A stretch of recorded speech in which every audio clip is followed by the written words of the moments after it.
Hello, ये है मेरा मेंस की प्रिपरेशन का कि मैंने कैसे मेंस के नोट्स बनाए हुए हैं वर्क 2 के। तो ये मेरे एक सब्सक्राइबर के लिए है, जो उन्होंने बोला था कि आप बताइएगा और नोट्स अपने दिखाइएगा कि कैसे आपने नोट्स बनाए हैं, प्रिपेयर किए हैं। और तो यहाँ पे अगर आप देख रही हैं तो आप देख लीजिए मैम, जैसे भी आपको लगे। तो वर्क 2 मेंस की प्रिपरेशन का ये मैंने बस ऐसे ही टारगेट बना लिए थे कि सिलेबस 3 महीने में कंप्लीट कर लूँगी, ये वो। हालाँकि कुछ फॉलो हुआ है। तो मेरी स्कूल टाइमिंग थी तो मैं इसमें पढ़ाती थी और ट्यूशन पे पढ़ाती थी, है ना? तो इसमें मैं जो है ये बनाया हुआ था, हालाँकि आपके काम का नहीं है। यहाँ पे मैंने टेलीग्राम से पता है क्या देखा कि इसमें फिज़िक्स और केमिस्ट्री और बायो, है ना? ये सिलेबस मैंने मतलब मुझे मिल गया था टेलीग्राम पे, किसी ने ऐसे टॉपिक वाइज़ बना लिए थे, तो मुझे बहुत हेल्प मिली थी इस चीज़ से। तो जैसे कि आप देख रहे हो कि बायो में पहले सेल है, प्लांट टिश्यू है, लिविंग वर्ल्ड है, लाइफ प्रोसेस है, डाइजेस्टिव सिस्टम, रेस्पिरेटरी सिस्टम, है ना? केमिस्ट्री पे मैटर है, मेटल है, atom, molecule structure, atom, chemical reaction, acid base, है ना? तो ये हालाँकि प्री का ही सिलेबस है ना? लेकिन अगर अपने पास मेंस आया नहीं है, तो हम प्री पे ही भरोसा कर सकते हैं, प्री पे ही डिपेंड हो सकते हैं, क्योंकि मोस्टली आस-पास ही होगा कुछ ना कुछ इसका सिलेबस। तो अभी अगर आपकी ज़ीरो लेवल से तैयारी है, तो उठाइए आप कॉपी और पेन और सिलेबस को जो है ना लिखना शुरू कर दीजिए, अगर आप लिख सकते हो तो।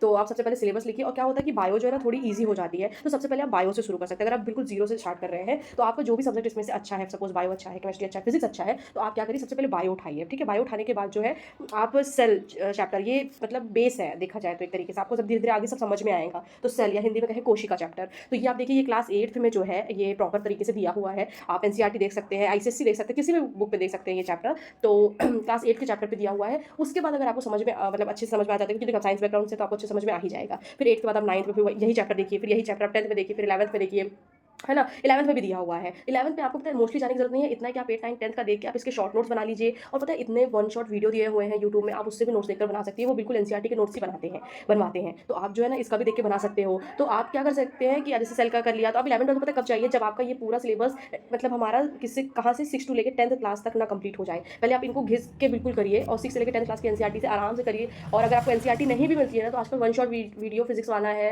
और जो स्कूल वालों के लिए प्रिपेयर कराते हैं, समझ रहे हैं आप? कॉम्पिटिशन वालों को नहीं, स्कूल वालों को जो प्रिपेयर कराते हैं, तो वो क्या करते हैं कि वो एनसीईआरटी के नोट, एनसीईआरटी की बुक से ही समझाते हैं। मैंने ये चीज़ देखी हुई है कि मतलब जो एनसीईआरटी में दिया हुआ है ना, वही चीज़ वो लोग उसमें भी समझाते हैं। तो अगर आप उनके द्वारा जो वो ब्लैक बोर्ड में करवाते हैं, नोट्स लिखवाते हैं या खुद से जो लिखते हैं, तो एक नोट्स बना लीजिए। तो इससे क्या होगा ना कि आपकी एनसीईआरटी भी कंप्लीट हो जाएगी, ठीक है? और फिर इसके बाद जो है जैसे एक चैप्टर कंप्लीट हो जाता है, आप इसके एमसीक्यू लगा दीजिए, और सेम इसी तरह आपको केमिस्ट्री में करना है, इसी तरह आपको फिजिक्स में भी करना है। तो आई होप आपको समझ में आ गया होगा, है ना? ये सारे चैप्टर आप देखिए, और पहले चैप्टर पढ़ लीजिए बुक पे, उसके बाद आप उसी चीज़ का वीडियो देख लीजिए। फिजिक्स वाला में है मैग्नेट ब्रेन है, जो वन शॉट वीडियो देते हैं 1 घंटे, 1.5 घंटे, 2 घंटे का।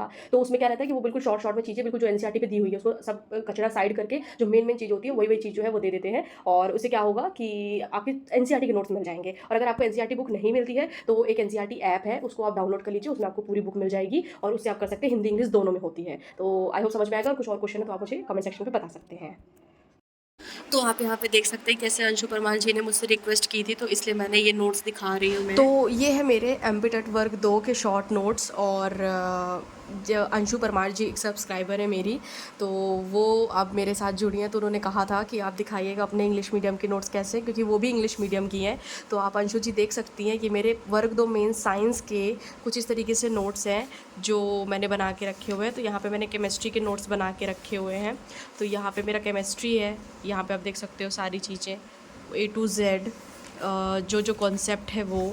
और उसके बाद जो है मैंने यहाँ पे बायो भी लिखा हुआ है, क्योंकि यहाँ पे ये शॉर्ट नोट्स देखिए, बायो यहाँ से स्टार्ट कर दी थी, इस पे सर्कुलेटरी सिस्टम, जितना मुझे शॉर्ट समझ में आया, सब चीज़ें नहीं लिखी हैं, जो थोड़ी चीज़ें हैं डायग्राम के थ्रू समझने के लिए, वो सब मैंने लिख लिया है यहाँ पे। कि बार बार थ्योरी क्या होती है ना, कि थ्योरी लिखने के लिए बहुत सारी हो जाती है, फिर दूसरी बुक बनने लग जाती है।